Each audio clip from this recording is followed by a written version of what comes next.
kalau dia sudah daftar aja karena komitmen dan amanat di undang-undang, ya kita akomodir untuk diangkat gitu.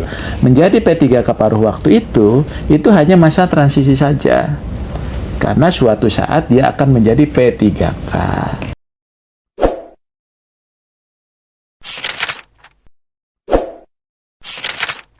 Assalamualaikum warahmatullahi wabarakatuh. Selamat siang rekan ASN dimanapun berada. Semoga semuanya selalu dalam keadaan sehat dan tetap semangat. Saya punya tema dan ngobrol-ngobrol yang tentunya penting tapi santai dan penuh makna. Dan temanya ini ditunggu-tunggu sekali nih oleh semua teman-teman di seluruh Indonesia, yaitu tentang kebijakan penataan pegawai non-ASN. Mbak Subagja, sehat Bapak? Alhamdulillah sehat. Beliau adalah Deputi Bidang SDM Aparatur di Kementerian Pan-RB.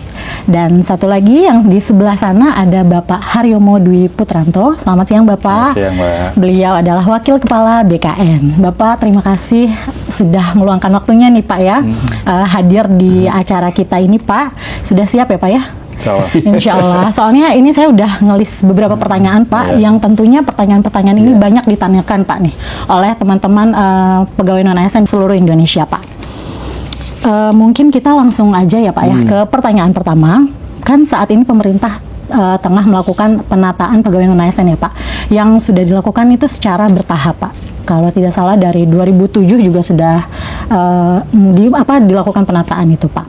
Nah, sebenarnya apa sih Pak tujuan penataan pegawai non-ASN ini Pak? Boleh mungkin Pak Abah dulu yang menjawab. Iya, makasih Mbak Tiwi. Jadi yang pertama bahwa penataan ASN itu menjadi penting seiring dengan perubahan transformasi di dalam sistem manajemen ASN kita. Nah, di sini kita ingin mempertegas di dalam undang-undang itu bahwa aparatur sipil negara itu hanya terdiri dari pegawai negeri sipil dan pegawai pemerintah dengan perjanjian kerja. Nah, sekarang ini banyak nomenklatur yang lain di luar aparatur sipil negara.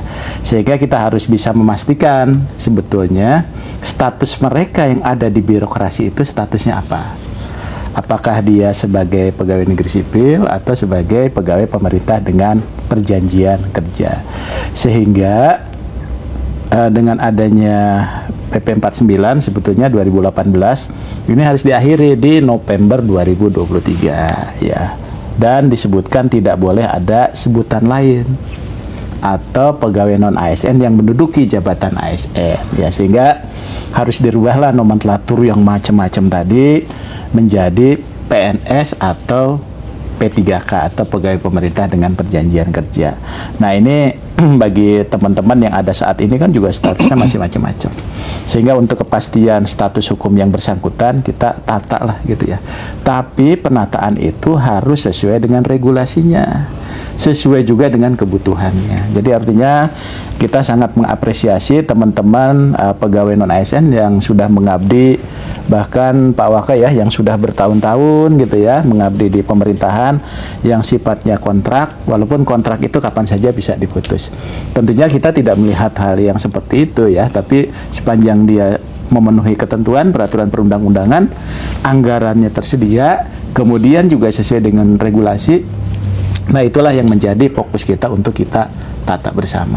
Nah, itu tujuannya. Supaya ASN itu jadi dua ya Pak, PNS dan P3K. Statusnya jadi jelas. Statusnya jadi jelas gitu. Terima kasih Bapak.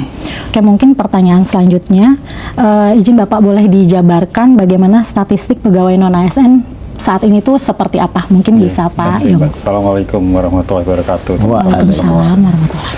Saya ingin bicara dulu sejarah kenapa sih muncul tenaga non-ASN ya. Jadi ketika tahun 2005 kita punya peraturan pemerintah nomor 48 tahun 2005. Itu mengatur tentang pengangkatan tenaga honorer menjadi pegawai negeri sipil. Karena pada waktu itu belum ada P3K. Nah, ini merupakan tuntutan, keinginan dari para tenaga honorer pada waktu itu yang sudah mengabdi lama. Dia juga bisa memberikan kontribusi kepada negara.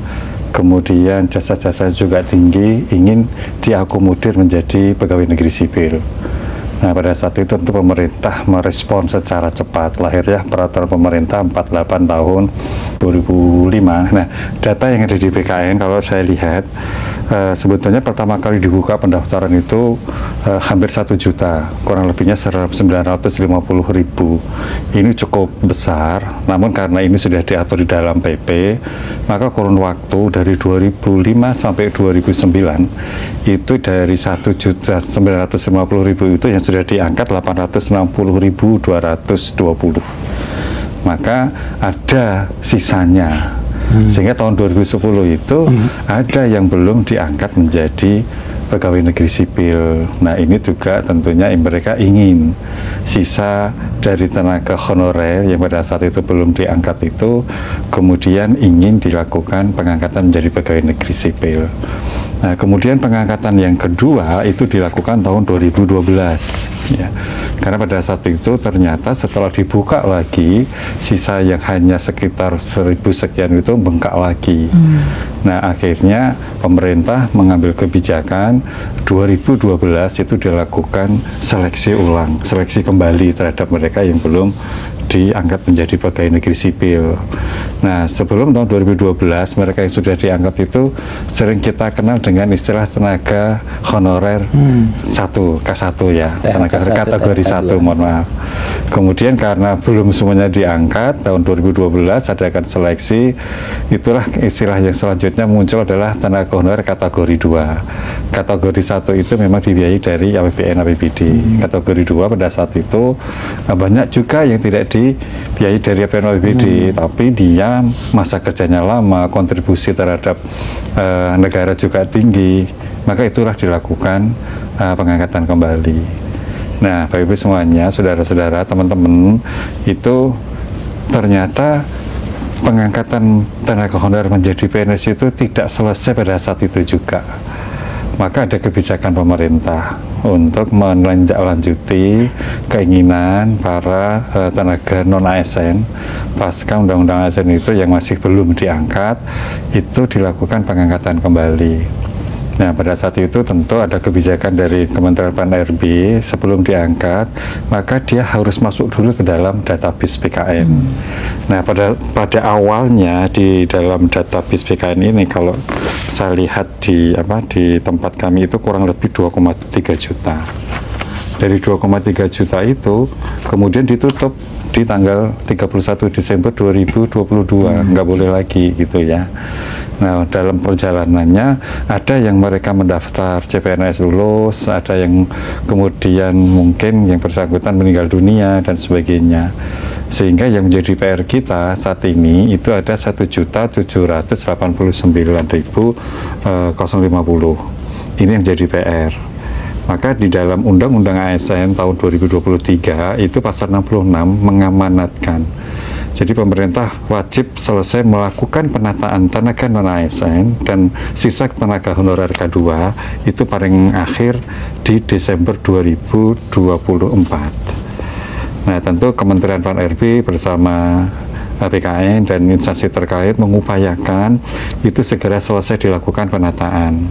Namun demikian yang sisa jadi 1,7 ya, 1,7 itu ternyata juga belum bisa diselesaikan di tahun 2024 akhir karena punya kan penataan ya, tapi kita sudah punya komitmen termasuk dengan teman-teman di Komisi 2. Nah, kita buka pendaftaran dari 1,7 itu ternyata pendaftarnya juga belum semuanya bisa. Maka nanti kita buka lagi untuk yang seleksi yang tahap kedua. Jadi intinya itu, Mbak. Kita punya PR sesuai arahan Presiden, 1,7 yang sisa di database PKN harus segera dilakukan penataan. Gitu. Baik Bapak, terima kasih. Berarti pemerintah ini nggak main-main juga ya Pak, usahanya dan upayanya nih untuk menyelesaikan penataan pegawai non-ASN ya Pak ya. Selanjutnya mungkin Pak Aba ya Pak izin penyesuaian yang sudah dilakukan untuk percepatan penyelesaian penataan pegawai non-ASN ini Pak. Kan udah ada yang kemarin tahap 1 Pak, terus ini tahap 2 juga baru selesai nih Pak. Mungkin ada lagi Pak, apa saja? Ya, jadi gini, jadi sebetulnya yang pertama itu apa yang melandasi ini adalah komitmen pemerintah dengan DPR. Ya, jadi upaya kita melaksanakan mandat dari Undang-Undang 20 2023 yang mengatakan bahwa penataan ini perlu dilakukan. Bahkan penataan itu harusnya Desember 2024. Tapi sepertinya kita nggak akan melakukan penataan ini sampai Desember karena jumlahnya juga cukup banyak, cukup variatif dan sebagainya. Dan secara teknis BKN tadi Pak Waka sampaikan juga harus mempersiapkan sistem ya dan sebagainya gitu ya, pendataan dan sebagainya. Nah, oleh sebab itu ini kami sebetulnya sudah betul-betul dari Kemenpan, dari aspek kebijakan ini sudah membuka peluang yang luar biasa ya, membuka peluang yang luar biasa. Bahkan secara kebijakan ini 100% untuk pegawai non ASN. Nah, makanya kemarin beberapa kebijakan itu ubah pertama, selain tahap 1 juga ada tahap kedua. Dari tahap kedua kita sudah 2 kali melakukan perpanjangan. Terakhir itu sampai 20 Januari 2024. Kenapa perpanjangan ini perlu kita lakukan? Karena masih ada teman-teman pegawai non ASN khususnya pada pemerintah daerah yang belum bisa masuk ke dalam SSC-ASN-nya BKN. Itu walaupun kendalanya juga banyak dari teman-teman sendiri ya, dari pemerintah daerahnya, dari pegawai non ASN-nya. Kemudian juga dari kebijakan itu berkembang terus. Ada teman-teman yang merasa TMS dia tidak bisa mendaftar. Ada yang sudah mendaftar menjadi PNS, CPNS dia juga tidak bisa mendaftar. Nah, saat ini kemarin begitu kita buka sampai 20 Januari semuanya boleh mendaftar kembali. Ya, jadi tadi yang TMS dia boleh mendaftar gitu ya. Bagi mereka yang tahap 1 tidak lulus, berarti dia akan menjadi P3K paruh waktu. Bagi mereka CPNS yang sudah ikut tes, yang gagal di SKD atau di SKB, maka dia pun akan menjadi paruh waktu. Bagi teman-teman yang TMS, tetap dia bisa mendaftar di periode kedua. Jadi artinya peluang yang disiapkan oleh pemerintah dari 1,7 juta, sampaikan Pak Waka tadi, itu memberikan ruang yang sebesar-besarnya termasuk mekanismenya.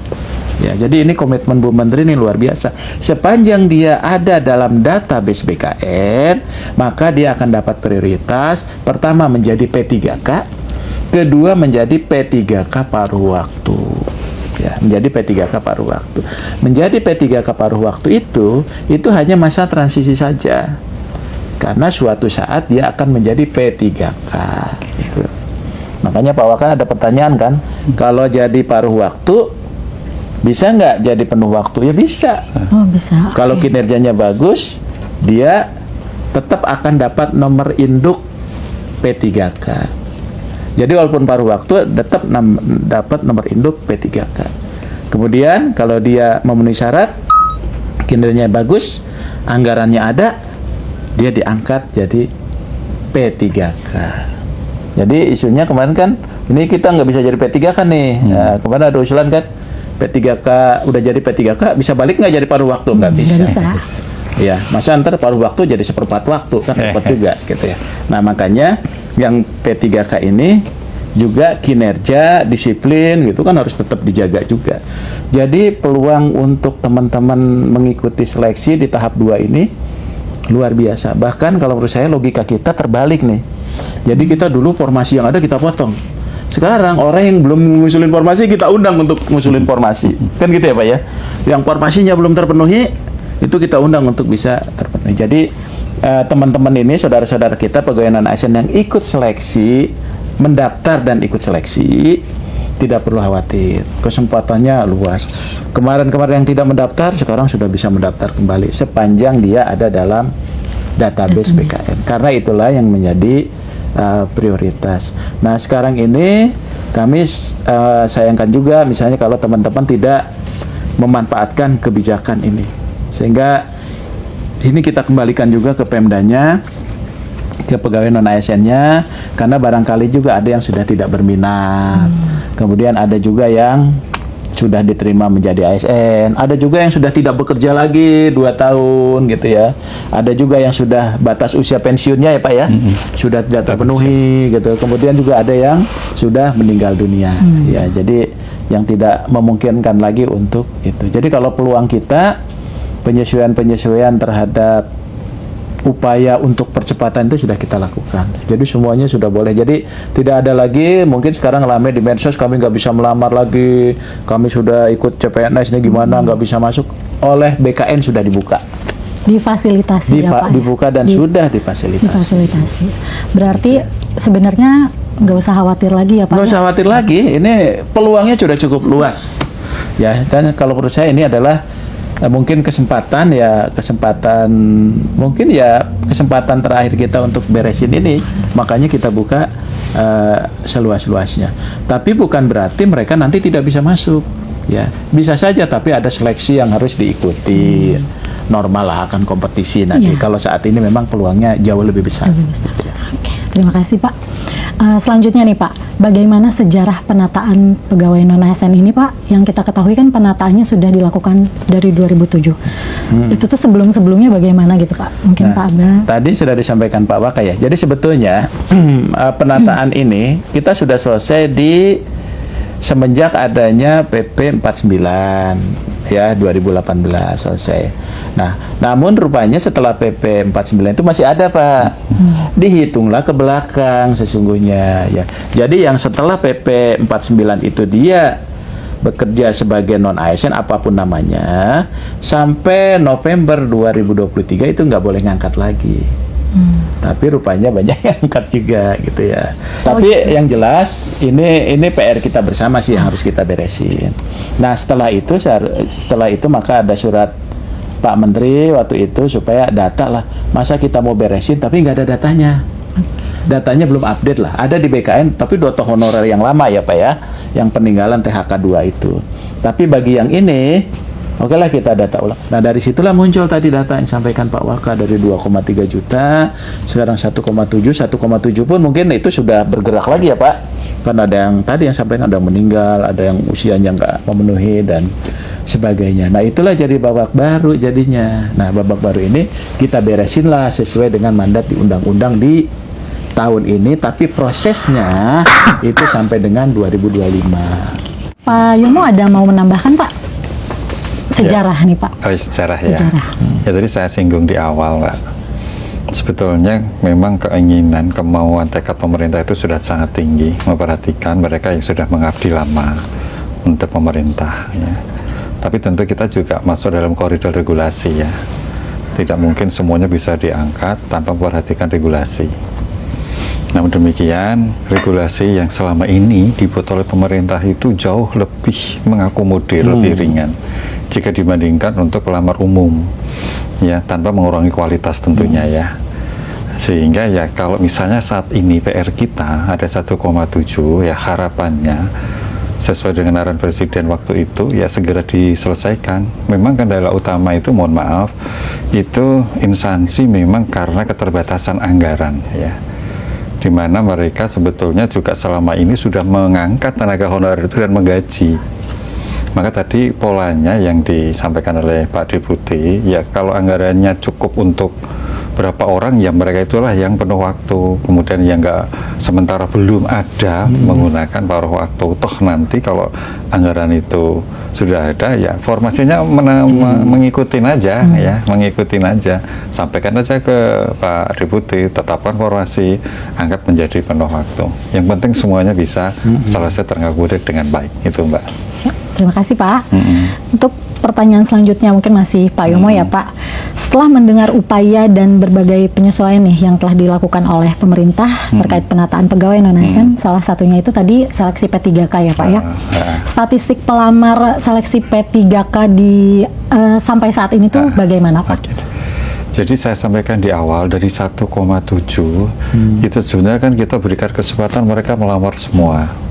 Faktanya kemarin karena ada mungkin pemahaman yang berbeda-beda ya, itu yang melamar dari 1,7 itu hanya 1,4 kalau di data kita. Jadi masih ada sekitar 300 Pak Deputi. Maka arahan Bu Menteri kita bukalah seleksi tahap kedua. Oh yang tadi itu tahap 1 Pak? Tahap 1, ya tadi tahap 1. Seleksi tahap kedua, seleksi tahap 1 kan sudah selesai ya. Sementara tahap 2 kan baru pendaftaran baru terakhir kemarin sudah selesai, ya kan. Nah, ternyata sampai dengan yang tahap kedua ini juga belum semuanya Pak Deputi bisa terakomodir, ya macam-macam. Kalau formasi sudah kita jamin, bahkan Bu Menteri sudah mengeluarkan kebijakan yang 3K Bekejar itu sudah bisa mengakomodir semuanya. Tapi ternyata memang yang tidak bisa ikut itu bukan karena kesalahan instansi semua. Ya pertama mereka sudah diangkat jadi ikut CPNS yang kemarin, kemudian ya usianya akhirnya juga sudah nggak mencapai lagi, lewat dan sebagainya. Tapi upaya kita untuk melakukan itu segera dipercepat gitu ya. Maka dibuka tahap kedua. Ya tahap kedua ini data sampai dengan hari ini karena kemarin sudah di-close ya, diperpanjang 3 kali. Itu ada tersisa kurang lebih 100 ribuan ya dari 1,7 itu. Nanti tentu akan kita kita coba petakan. Tapi biasanya yang kita pahami sisanya itu memang saya sampaikan tadi, sebagian besar memang ingin diangkat menjadi P3K ya. Nah, kita juga ingin berupaya kepada pemerintah, pada para instansi, mohon maaf, itu untuk segera selalu melakukan seleksi administrasi yang tahap kedua ini. Ya, karena apa? Kalau itu lambat ya nanti pengangkatannya lambat lagi. Jadwal sudah dibuat oleh BKN. Yang pasti ya upaya pemerintah itu sudah optimal sekali, sudah bagus sekali. Kita sudah berkomitmen dengan anggota Komisi 2 untuk menyelesaikan penataan di akhir Desember, tapi karena lewat tetap itu harus kita selesaikan. Itu Mbak. Oke Bapak, berarti tadi yang tahap 2 itu sudah selesai di 20 Januari kemarin ya Pak? Untuk pendaftarannya. Pendaftarannya sudah selesai. Lalu tahap selanjutnya itu apa Pak? Oke, jadi sebetulnya kita awalnya itu ditutup di 31 Desember 2024. Waduh, ternyata masih banyak yang belum. Ketika itu saya masih PLT kepala ya, saya perpanjang lagi sampai tanggal 7 Januari. Perpanjang lagi sampai 15, perpanjang lagi sampai 20. Nah, jadi perpanjangan 3 kali. Nah, akhirnya kita sudah putus, udahlah sampai tanggal 20 Januari kita close ya. Setelah kita close yang tadi ternyata memang masih ada sisa ya, ada sisa itu kita berharap memang karena tidak memenuhi syarat atau karena alasan yang lainnya, bukan karena kesalahan dari pemerintah maupun instansi ya. Nah, nanti setelah itu BKN sudah buat jadwal Mbak, jadwal ya. Tahapan selanjutnya adalah seleksi administrasi yang dilakukan oleh instansi juga ya. Tapi untuk yang di dalam database memang ya kita upayakan instansi itu ya karena seleksi administrasi itu kan sebenarnya diatur dalam regulasi ya. Tapi kita tidak seketat yang berlaku untuk yang umum. Kalau dia sudah daftar aja karena komitmen dan amanat di undang-undang ya kita akomodir untuk diangkat gitu loh. Jadi kita tidak terlalu mempermasalahkan. Kita bisa menyesuaikan kalau formasinya kok nggak ada gitu ya. Penpan sudah membuat formasi tampungan 4, pokoknya sapu jagat masuk dulu. Ini bukti komitmen kita. Nanti disesuaikan ketika dia sudah diangkat. Nah, setelah sesi administrasi selesai, nanti akan dilakukan seleksi P3K. Dan ini mudah lagi. Kalau PNS kan ada SKD, SKB, ada macam ini sekali aja lah. Nah, itu direncanakan di Maret. Setelah bukan Pak, karena masih puasa. Oh, yang puasa. Kami sudah izin ke Bu Menteri, mohon izin kalau untuk Maret kami agak mungkin menjadi karena lebaran juga ya. Instansi juga belum siap karena sekarang juga masih mengurusin untuk pemberkasan CPNS ya. Kita kan sudah mulai, maka 2 minggu setelah lebaran moga-moga bisa dipercepat.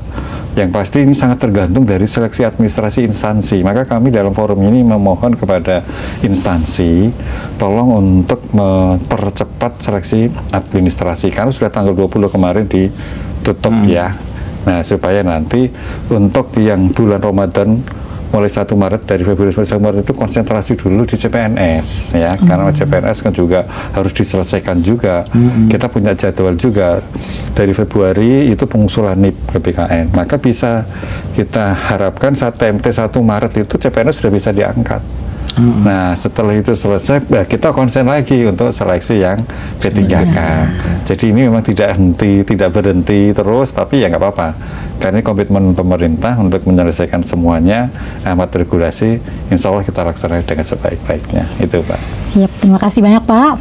selanjutnya untuk Pak Abay ya Pak ya, ini juga menarik nih Pak, ada beberapa pertanyaan. Bagaimana jika ada pegawai non-ASN yang sudah masuk database BKN tapi instansinya tidak menyediakan informasi? Iya. Jadi gini, jadi yang menjadi hambatan kemarin teman-teman itu nggak bisa masuk, pertama nggak ada formasi, kedua dia gagal karena kualifikasi dengan jabatan nggak sesuai dan sebagainya. Nah, jadi sebetulnya ini juga sudah kita akomodasi. Jadi mohon kepada para PPK ya, instansi pusat dan daerah, yang pertama, formasi itu sekarang tidak jadi hambatan untuk teman-teman bisa melamar. Karena kenapa? Kalau formasi yang disiapkan 100, pegawai non ASN-nya yang di database database-nya itu yang di database BKN itu ada 200, yang 100 itu tetap dia masuk, dia lulus. Jadi tidak ada lulus dan tidak lulus sesungguhnya. Cuma nanti yang kuota 100 itu menjadi P3K. Kemudian yang 100 ini dia ngelamar juga nih, tapi dia pegawai non ASN dalam database BKN, maka dia akan menjadi paruh waktu. Jadi mereka tetap ada kesempatan bekerja itu. Kemudian yang kedua, mereka juga kesulitan tuh Pak ya untuk masuk. Sekarang itu tinggal diinjek, tinggal submit saja. Nah, dulu harus ketik masuk satu-satu, sekarang tuh enggak. Saking kita Permudah ya Pak? permudah ya Pak ya. Kemarin kan alasannya karena salah klik lah, akhirnya nggak dapet. Sekarang ini boleh daftar, tinggal dicari namanya, di sini ada nama Tiwi, jabatannya apa. Oh ternyata nggak ada semua nih, ada jabatan pelayanan operasional atau apa gitu. Tinggal klik masuk semua. Nah, jadi sebetulnya kemudahan-kemudahan ini sudah kita buka luar biasa ya Pak ya. Jadi artinya bagi yang tidak ada dalam tidak ada dalam formasi tapi ada dalam database BKN, itu tetap dia bisa jadi P3K. Dan P3K paruh waktu pun itu kita tegaskan status hukum yang bersangkutan. Salah satunya apa? Dia tadi diberikan nomor induk. Nah, kemudian ini penting juga nyambung gimana pembayarannya ya. Nah, yang itulah yang membedakan. Kenapa mereka itu mengusulkan formasi terbatas? Pertama, karena anggaran belanja pegawainya terbatas. Ada undang-undang HKPD yang wajib 30%. Jadi ini juga harus dimengerti oleh teman-teman tenaga non-ASN, pegawai non-ASN. Yang paling penting adalah mereka tidak diberhentikan, supaya pelayanan publik itu juga tetap bisa berjalan. Apalagi guru, tenaga kesehatan, nah itu harus tetap jalan gitu ya. Nah makanya nanti tetap akan dibayarkan sebagaimana surat Bu Menpan bahwa anggaran tetap harus disiapkan. Jadi nggak usah khawatir. Jadi Bu Menteri sudah menghimbau kepada seluruh kementerian lembaga termasuk Pemda menyiapkan anggaran bagi tenaga atau pegawai non ASN. Yang kedua itu diperkuat dengan rakor kita Pak, dengan Pak Mendagri. Jadi dengan Pak Mendagri itu, Pak Mendagri juga menyiapkan surat dan memberikan panduan ini loh, kalau dia paruh waktu bisa dibayar dengan mata anggaran ini. Dan suratnya juga sudah disampaikan. Tapi di sisi lain juga ada penegasan di dalam surat Pak Mendagri, jangan lagi mengangkat pegawai non ASN setelah Undang-Undang 20 2023. Dan Pak Mendagri tegaskan kalau masih mengangkat maka akan dikenakan sanksi sesuai ketentuan peraturan perundangan dan sesuai kewenangan Bu Menpan dan Pak Mendagri. Nah itu yang paling penting untuk teman-teman non ASN ya. Iya Pak.